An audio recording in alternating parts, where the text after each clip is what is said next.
कि ऐसे बहुत सारे लोग हैं कि जो आरएसएस से आरएसएस की असलियत जानने के बाद उसको छोड़कर मुख्य प्रवाह में, मुख्य धारा में आए हैं। आरएसएस का कोर ग्रुप अलग होता है और आउटर ग्रुप एक्टिविस्ट अलग अलग होता होते है। हैं। लोगों को ऐसा लगता है हम देशभक्त हैं। हुँ। बहुजनों की तकलीफ क्या है? आरएसएस क्यों बड़ा हो रहा है? क्योंकि बहुजन उसमें जा रहे हैं। संख्या किसकी ज़्यादा है? बहुजनों की। संसाधनों का बँटवारा हुआ नहीं है, तो क्या बँटवारा नहीं होना चाहिए? हुँ। सांसद तो 543 ही बनेंगे।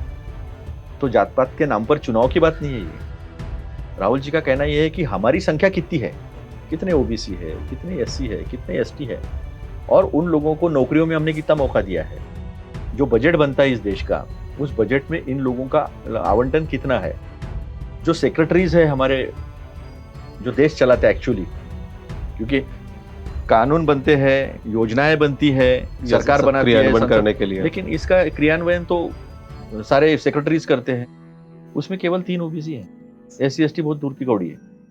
आवाज़ इंडिया टीवी में आपका स्वागत है। इस वक़्त हमारे स्टूडियो में कांग्रेस के राष्ट्रीय प्रवक्ता, काफ़ी तेज़-तर्रार प्रवक्ता अतुल लोंढे पाटिल जी हैं। आपका बहुत-बहुत स्वागत है।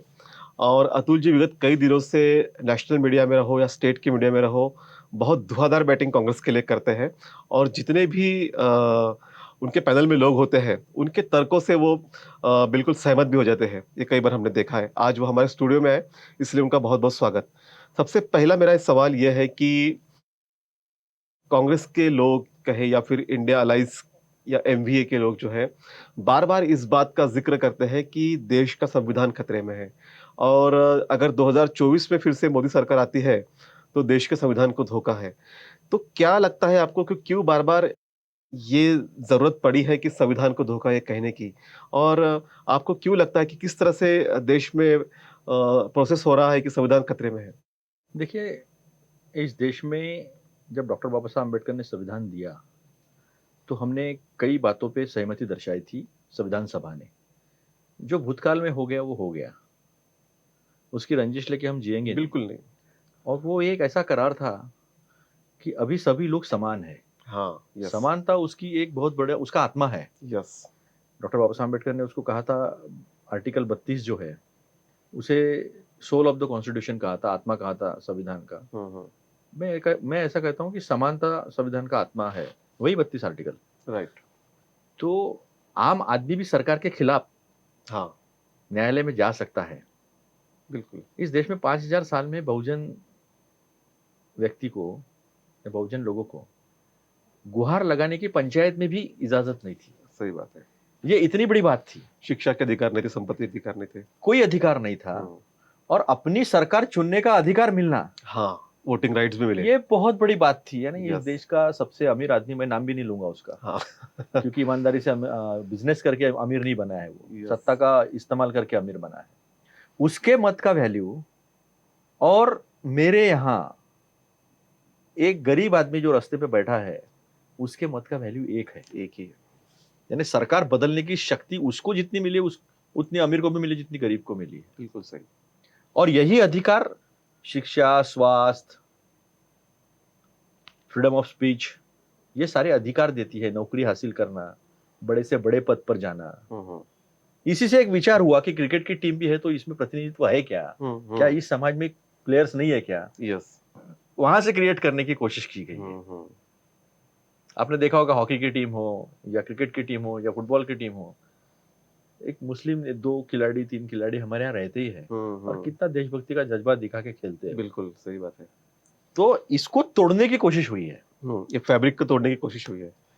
देखिए, गवर्नर का रोल, हुँ, ये हरदम पब्लिक के और सर्वोच्च न्यायालय के अंडर स्कैनर रहा है। सही बात। आज किस तरह से गवर्नर का बर्ताव है?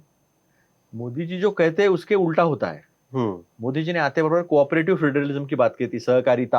हाँ, केंद्र राज्य संबंधों में सहकारिता का बहुत ज़्यादा इस्तेमाल होना चाहिए। ये कौन-सी सहकारिता है? Article 174 of the constitution says कि governor should act on an advice of aid and advice of cabinet. Right. आप तमिलनाडु में शपथ नहीं दिलाते हो, हाँ, आप अपना अभिभाषण छोड़ के चले जाते हो। राइट। ये संविधान का अपमान नहीं है? ये देश के प्रधानमंत्री नहीं कर रहे? आरबीआई ऑटोनॉमस बॉडी, ये ऑटोनॉमी कौन देता है? देश का संविधान देता है। आपने नोटबंदी की, आरबीआई को पता नहीं, हुँ, आपके वित्त मंत्री को पता नहीं, गले पे लात रख के आप आधे घंटे में मीटिंग कराकर नोट भेजते हो नोटबंदी का, जबकि खिलाफ में गवर्नर ने नोट लिखी है, नहीं होना चाहिए, गलत बात है, लोगों को अता हाँ, दुख झेलना काफी पड़ेगा। बिल्कुल। हुआ नहीं है ये। हम्म, आज देश की पीएसयूज बेची जा रही है, क्या क्या संसद की इसके लिए परमिशन ली गई? 25 लाख करोड़ के किसान के व्यापार के संदर्भ में 12 मिनट में बिल पास होता है। हाँ 725 किसान मर जाते हैं, इस देश का प्रधानमंत्री संविधान इसमें पार्लियामेंट में, संसद पार्लियामेंट में उन्हें श्रद्धांजलि देने से मना कर देता है, सही बात। और जब वापस लेता है बिल तो 12 मिनट में ले लेता है। 146 सांसदों को बाहर का रास्ता दिखा के आईपीसी, सीआरपीसी, सीपीसी, ये 3 अहम कानून हैं, हाँ इसका बिल पास कर देते हैं। बिल पास किया है। और इसके बावजूद भी अगर किसी को लगता हो कि संविधान बचा हुआ है, वो अपने गुलामी को पास में बुला रहे हो। तो संविधान बदलना है, ये ज्योति मिर्धा कहती है, केवल हेगड़े ने नहीं कहा, कल ही ज्योति मिर्धा ने हाँ, कहा, मेरा ट्वीट देख लीजिए आप। यस। और किस लिए बदलना है? हिंदू राष्ट्र लाना है। क्या है हिंदू राष्ट्र? हिंदू राष्ट्र यह है कि एक पर्टिकुलर कम्युनिटी का वर्चस्व सारी चीजों पे होना चाहिए, राइट। चाहे राजनीति हो, वही प्रधानमंत्री बन सकता है, वही मुख्यमंत्री बन सकता है, वही मंत्री बन सकता है, वही आईएएस बन सकता है। बाकी के जमात को, तुम्हारे हमारे जैसे बहुजन लोगों को, देखो मैंने आईएएस की परीक्षा पास की, अच्छा, ये बाबा साहब का उपकार है हमारे ऊपर, संविधान का उपकार है। नहीं तो कहाँ किसान का बेटा, मेरे पिताजी शिक्षक थे, ऐसे कई उदाहरण है, कई उदाहरण है, कई दे सकता कई हूं मैं। ट्रांसफॉर्मेशन हुआ देश में। नहीं तो हम लोग जाते मनरेगा पे। हाँ बिल्कुल। तो ये संविधान ने दिया है, तो क्यों नहीं लड़ेंगे संविधान के लिए? हाँ और जो हो रहा है क्यों नहीं बताएंगे जनता को हमारे? बिल्कुल। तो ये बातें हो रही है यहाँ पर, और इसके खिलाफ लड़ने का जज्बा बहुत कम लोगों में है, हम में इसलिए क्योंकि हम कांग्रेस के सिपाही है। बिल्कुल। तो इसको बचाना, क्योंकि बहुजनों को उनका न्याय दिलाना, उनको फिर वो 5000 साल वाली मनुवादी विचारसरणी जो है उससे बचाना है। बिल्कुल, ये बात आपने सही कही कि मनोवादी विचार सरणी से जो है देश को बचाना है और देश को समानता की राह पे लाना है। इसलिए सारे जो लोग हैं वो लड़ रहे हैं, कांग्रेस के लोग लड़ रहे हैं या इंडिया ब्लॉक के लोग लड़ रहे हैं।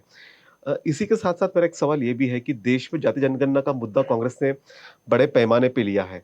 तो इतने सालों में ये क्यों लगा है कि देश को जाति जनगणना की आवश्यकता है? पहले तो ये बातें जो है वो विशेषतः वामसेप के या बीएसपी के प्लेटफ़ॉर्म से आती थी। लेकिन आज कांग्रेस को ये मुद्दे को लेना पड़ा। क्या बदला हुआ है? क्या ऐसा लगता है कि कांग्रेस की सत्ता चली गई इसलिए ये कांग्रेस ने इस बात को अपने हाथ में लिया है? बहुत अच्छा सवाल पूछा आपने, मैं बहुत खुश हुआ ये सवाल, मैं चाहता था कोई पूछे। न जात पे न पात पे, हाँ, ठप्पा मारो हाथ पे, ये चुनावी हमारा कैंपेन से हम लोग बात कर रहे हैं जनगणना की। यस। न जात पे न पात पे जब बात थी तो हम गरीबी से जूझ रहे थे, उसी वक्त हम हरित क्रांति कर रहे थे, उसी वक्त हम श्वेत क्रांति कर रहे थे, नीली क्रांति कर रहे थे, हमने अणु विस्फोट भी किया। हाँ, देश के निर्माण में काफ़ी अहम योगदान कांग्रेस का रहा है। नहीं, कांग्रेस है नहीं, इस देश की जनता का है। हुँ, कांग्रेस ने उस हर व्यक्ति को मौका दिया जो देश को आगे ले जा सकता है, रिस्पेक्टिव ऑफ पार्टी। हुँ, जवाहरलाल नेहरू जी के कैबिनेट में 5 लोग ऐसे थे जिसमें बाबा साहब भी थे। यस। बाबा साहब की अपनी एक पार्टी थी, हुँ, और बाबा साहब चाहते थे कि इस देश में एक बलशाली विपक्ष भी हो, यस। लेकिन वो नेहरू जी के मंत्रिमंडल में थे, हुँ, संविधान सभा में थे, मसौदा समिति के अध्यक्ष बनाए गए, जबकि सलाह थी कि ब्रिटिशर्स आपका अच्छा संविधान बना देंगे। हुँ, हमने कहा हमारे पास दुनिया का ऐसा इंसान है जो खुद भारतीय है और वो खुद अपना संविधान हमारे लिए बनाएगा। तो ये सोच अहम रही है हर बात में। आज 1991 के नए आर्थिक नीति के बाद अच्छी संपत्ति का निर्माण इस देश में हुआ, लेकिन 2010-11 आते आते हमने आरटीआई दिया, 2-3 चीजें हमें करनी पड़ी। हाँ, हमें आरटीई का लाना पड़ा, राइट टू एजुकेशन आया। 1 किलोमीटर के दायरे में अच्छे स्कूल में 25% लोग जो है वो गरीबों के बच्चे होंगे, उन्हें अच्छी शिक्षा मिलना चाहिए। बाबा साहब ने 3 शब्दों की क्रांति दी है हमें, एजुकेट, एजिटेट, ऑर्गेनाइज, एजिटेट। उसमें का एजुकेशन कितने लोगों तक पहुंच पाया था? इसलिए प्राइवेट स्कूलों में बच्चों को, गरीब बच्चों को 25% शिक्षा मिलनी चाहिए। हमें अन्न सुरक्षा लानी पड़ी, फूड सिक्योरिटी बिल लाना पड़ा, और हमें डायरेक्ट बेनिफिट ट्रांसफर, जैसे अभी जनधन खाता, हमारा ये सब चीजें लेके अभी उसी को अलग अलग नाम देकर, एक्रोनिमस गवर्नमेंट है, नाम चेंज करना, तब लेकर ऐसा ध्यान में आ रहा था कि संसाधनों का बंटवारा जो है वो अनइक्वल है। चंद मुट्ठी भर लोगों ने ये विकास का फायदा लिया है, और 2014 के बाद विशेषकर इस तरह से प्रिविलेज क्लास को फायदा पहुंचाया गया, तो ये गरीबी बढ़ी है। ये कितना भी मल्टी डायमेंशनल पॉवर्टी इंडेक्स की बात कर लें, लेकिन सच्चाई तो ये है, अग्रवाल जी, संजय अग्रवाल जी ने कोई आरटीआई डाली है और उसने बताया कि अंत्योदय में कितने लोगों को खाना देना पड़ रहा है। 80 करोड़ को तो यही बोल रहे हैं, पीला कार्ड, केसरिया कार्ड, इस पे कितने लोगों को, तो 25% से ज्यादा आज गरीबी बढ़ गई है। हमारे एक जमाने में 24 करोड़ लोगों को गरीबी रेखा से हमने ऊपर लाया था। तो संसाधनों का बंटवारा हुआ नहीं है, तो क्या बंटवारा नहीं होना चाहिए? सांसद तो 543 ही बनेंगे, तो जात पात के नाम पर चुनाव की बात नहीं है ये। राहुल जी का कहना यह है कि हमारी संख्या कितनी है, कितने ओबीसी है, कितने एससी है, कितने एसटी है, और उन लोगों को नौकरियों में हमने कितना मौका दिया है। राइट। जो बजट बनता है इस देश का, उस बजट में इन लोगों का आवंटन कितना है। जो सेक्रेटरीज है हमारे, जो देश चलाते हैं एक्चुअली, क्योंकि कानून बनते हैं, योजनाएं बनती है, सरकार बनाती है करने के लिए, लेकिन इसका क्रियान्वयन तो सारे सेक्रेटरीज करते हैं। उसमें केवल 3 ओबीसी हैं। यस। एससी एसटी बहुत दूर की कौड़ी है। यस। मैं खुद यूपीएससी पास हूँ, मुझे पता है एससी एसटी का जो लड़का होता है उसको तो पहले ग्रेजुएशन में क्या किसमें करना चाहिए ये पता नहीं चलता है। जब वो आईएएस आईपीएस देने आता है तो उसकी उम्र 32-33 हो जाती है। इस तरह से वो पहुंचता ही नहीं है वो पद तक। सही बात है। ये मेरे जैसे इंसान के सिवा और कोई बता नहीं सकता जो उस प्रक्रिया से गया है। तो ये बात ओबीसी एससी एसटी की है, तो उसमें क्या प्रावधान है? तो अगर आपका प्रशासन में और शासन में अस्तित्व ही नहीं होगा तो आपका डिस्ट्रीब्यूशन बराबर नहीं हुआ है। तो बात सबको सबका हक मिलने की है। लेकिन प्राइम मिनिस्टर नरेंद्र मोदी स्वयं को ओबीसी कहते हैं, और ओबीसी होने के बाद भी जनगणना ओबीसी की हो, इसके प्रति वो सहमत नहीं नजर आते। तो क्या लगता है आपको कि बीजेपी की गवर्नमेंट, जैसा आपने हिंदू राष्ट्र की बात कही, नहीं चाहती कि ओबीसी के लोग भी पढ़े, सामने आए? डॉक्टर बाबा साहब अम्बेडकर पीड़ित समाज से थे। अथाह दुख उन्होंने झेले है और उपेक्षा झेली है। राइट। कभी बताया उन्होंने मैं बौद्ध समाज से हूं? नहीं बताया कभी मैं महार हूं? जिस समाज ने उनपे अन्याय किया उस पे भी संविधान में अन्याय नहीं किया उन्होंने। एक लाइन लिखना सफिशिएंट था। कि इन लोगों को 100 साल तक किसी भी पद पे मौका नहीं मिलना चाहिए, क्योंकि इन्होंने 5,000 साल तक 3% को 100% का आरक्षण मिला है। किया बाबा साहब ने ये कभी? कोई प्रधानमंत्री, इतने प्रधानमंत्री हुए, किसी ने बताया मैं किस जात का हूं? इस प्रधानमंत्री को क्यों बताने की जरूरत पड़ी? एक बार आप प्रधानमंत्री बन जाते हो, मंत्री बन जाते हो, आईएएस बन जाते हो, आपकी जात नहीं रहती है। नहीं, बिल्कुल, आप भारतीय रहते हैं। आप देश के लिए जो संविधान ने आपको जो लक्ष्मण रेखाएं दी है, जो लक्ष्मण रेखाएं दी है, उसका पालन करते हुए प्रत्येक नागरिक की तरफ नागरिक के नजर से देखना है। तो मुझे कभी कभी आश्चर्य होता है कि ये अपने माँ के लिए सिंपति, माँ का नाम लेके सिंपति लेते हैं, कभी जात का नाम लेके सिंपति लेते हैं। वो बोगस है, ओबीसी नहीं है। वो तो है, उन्होंने डलवा लिया है वो, और वो हमने कई बार उसके सबूत जनता के सामने रखे हैं। तो फिर अगर ये कहते कि मैं ओबीसी हूं, तो फिर एससी एसटी ओपन के प्रति इनका भाव जो है वो इम्पार्शियल नहीं है। राइट। ये सिर्फ ओबीसी के लिए ही प्रधानमंत्री बने रहेंगे, ऐसा ही होगा ना उसका अर्थ। देखिए, खड़गे जी हमारे अध्यक्ष हैं और ब्लॉक अध्यक्ष से बन के वहां तक पहुंचे। हैदराबाद मुक्ति संग्राम में रजाकारों ने जो अन्याय किया उसमें कैसे तो भी भागकर वो बचकर कर्नाटक में गए, आंध्र कर्नाटक में। मैंने आज तक नहीं सुना था कभी, मुझे नहीं पता था ये, कांग्रेस का कार्यकर्ता होकर भी, कि मेरा जो नेता है जो यहाँ पर प्रभारी रह चुके महाराष्ट्र के, कि उनके साथ इतना अन्याय अत्याचार हुआ है, लेकिन उसका फायदा या उसके नाम पर सिंपत्ति लेने की कोशिश कभी खड़गे जी ने नहीं की। जब उन्हें पूछा गया कि आपका बचपन कैसा रहा, क्या रहा, तब उन्होंने बताया। तब भी फायदा लेने की कोशिश नहीं थी, सिर्फ उन्होंने प्लेनली बताया मेरे साथ ऐसा ऐसा हुआ है। और एक बात जो यहाँ पे है कि प्राइम मिनिस्टर कहते हैं कि मैं करप्शन को मिटा दूंगा, कल भी उनका स्टेटमेंट था, और गिन चुन के भ्रष्टाचारियों को मैं जेल के अंदर रखूंगा। और वही इलेक्ट्रल बॉन्ड्स की जब बात आती है, जब काफी हंगामा हुआ, सुप्रीम कोर्ट ने एसबीआई को फटकार लगाई, उसके बाद में डिटेल्स आए, अब प्राइम मिनिस्टर बोलते हैं कि मैंने लाया और मैंने अकाउंटेबिलिटी तय की, इसलिए आज समझ में आ रहा है कि जबकि इनकी ही सरकार ने सुप्रीम कोर्ट में एफिडेविट दिया था कि हम डिटेल नहीं दे सकते। तो एक तरफ तो ये कहना कि हम अकाउंटेबिलिटी रखते हैं, दूसरी तरफ जो है, जो भ्रष्टाचारी जो नेता है उनके पार्टी में धड़ाधड़ आ रहे हैं और निर्मला सीतारमण जी कह रहे हैं कि सबका स्वागत है। कैसे देखते हैं आप इस बात को? देखिए, वो जब भ्रष्टाचारियों को लेकर जेल कहे तो भाजपा समझना, और जब किसान की बात करें तो अदानी समझना। उन्होंने वो बिल किसान के फायदे के लिए लाया था, कहा था, लेकिन फायदा अदानी को हो रहा था, हाँ 25 लाख करोड़ के बिजनेस का। और भ्रष्टाचारियों को जेल भेजने की बात करते हैं और बीजेपी में लेते हैं। हाँ। तो उन्हें इस देश में विपक्ष खत्म करना है। हम्म, अगेन, बाबा साहब अम्बेडकर ने कहा था कि लोकतंत्र को बचाने के लिए मजबूत विपक्ष जरूरी है। मजबूत विपक्ष होना जरूरी है, उसको खत्म कर रहे हैं। हम्म, सवाल कौन पूछेगा इनसे? और फिर 400 पार क्यों? हम्म, तो देश का संविधान बदलना है, आरक्षण खत्म करना है, हम्म, गरीबों के तहत जो लोगों को फायदा होता है वो खत्म करना है। सरकार को सवाल पूछने वाला नहीं होना चाहिए। हाँ, ब्रॉडकास्ट बिल उसने लाया है। ब्रॉडकास्ट बिल तो लाया है, आम आदमी भी, यानी पेपर की न्यूज भी उठाकर कोई जज उसको पिटिशन बना सकता है। हाँ बिल्कुल, सुमोटो कर देते हैं। Article 32, again soul of the constitution, जो बाबा साहब ने कहा था। तो ये सब खत्म करना है। रही बात इलेक्ट्रल बॉन्ड की, इसमें दो चीजों में एक्सपोज हो गए वो। एक, चंदा दो धंधा लो, हाँ एकदम स्पष्ट तरीके से हुआ है।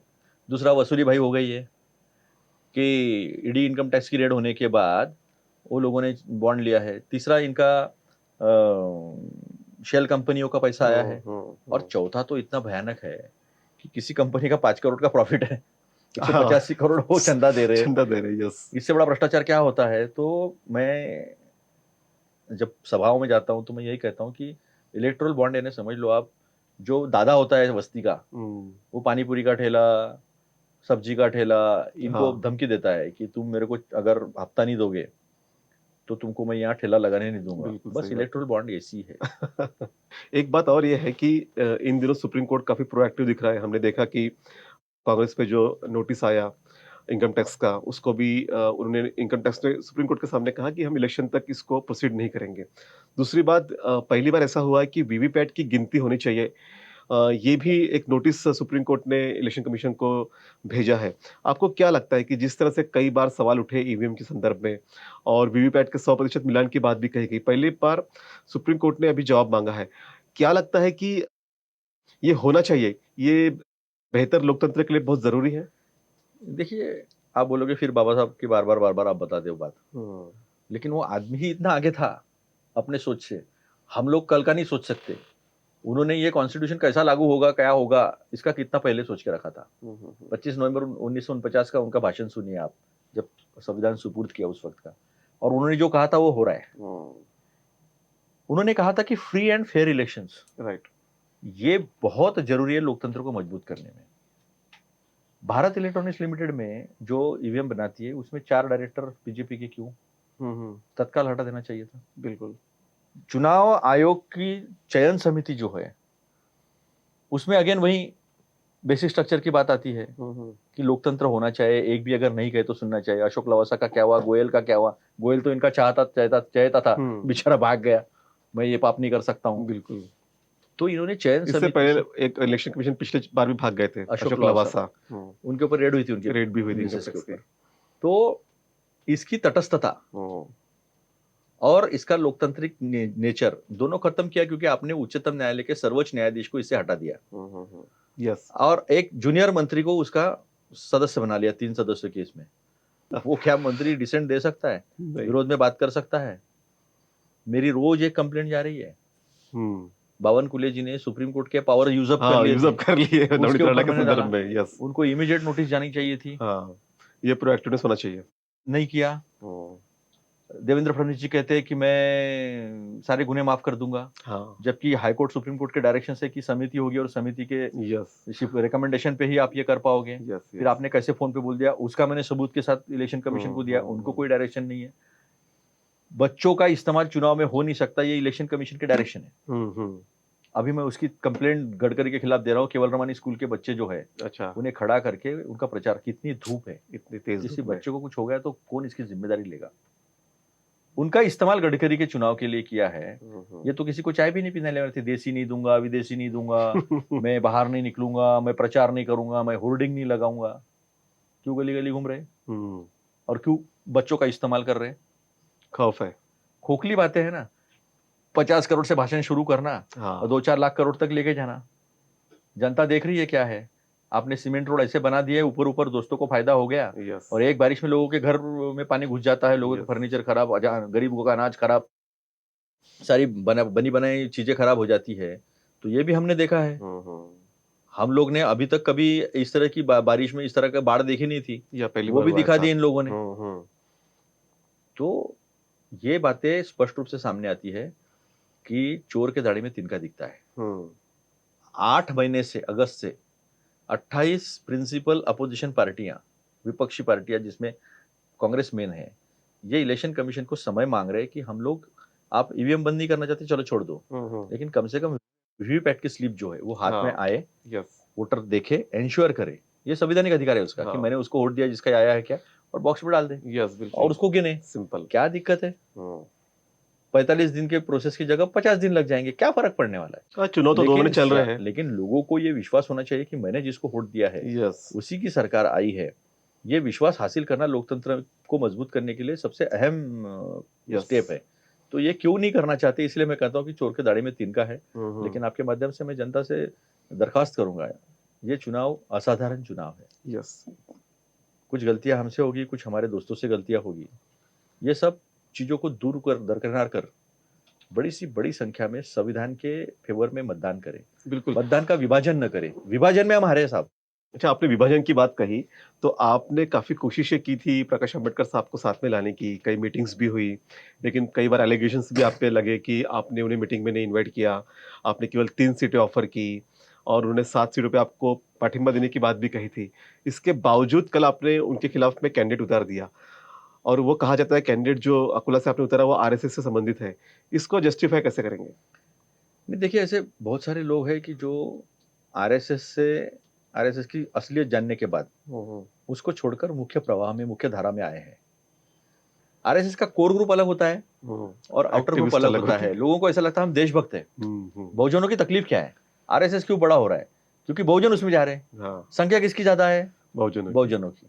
मंडल आयोग का जब लागू हुआ था ओबीसी के लिए, हाँ, तब पता नहीं तो था। मेरे पिताजी और मैं हम गांव गए थे, तो उसके खिलाफ जो आंदोलन चल रहा था, वो हाँ, आंदोलन में सब बहुजन थे।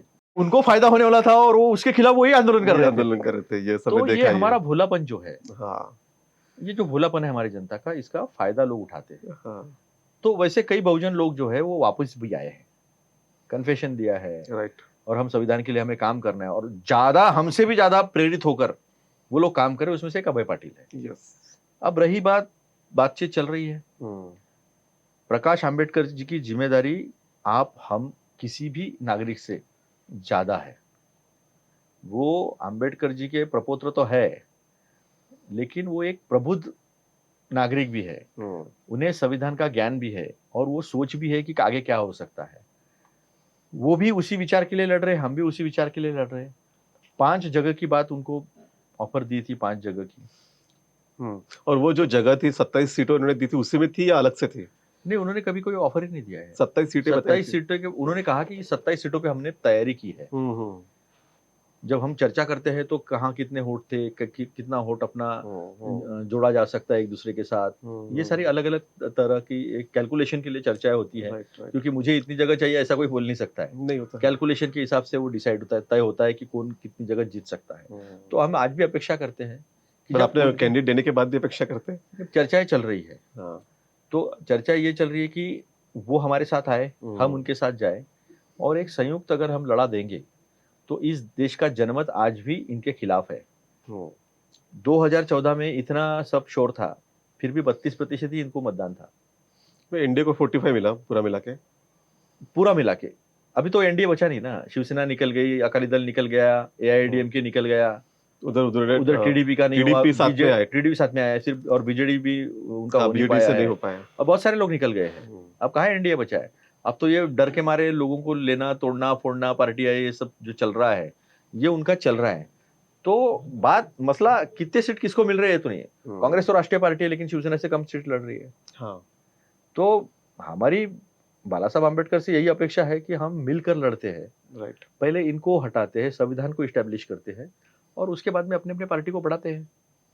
लेकिन वो कह अपेक्षा रहे थे यही कि आपके बीच में अभी मतभेद नहीं कम हुए, एमवीए में भी सीट शेयरिंग प्रॉपर नहीं हुई है। सीट शेयरिंग कभी भी प्रॉपर नहीं हो सकता है। ये आपको भी समझता है, हमको भी समझता है।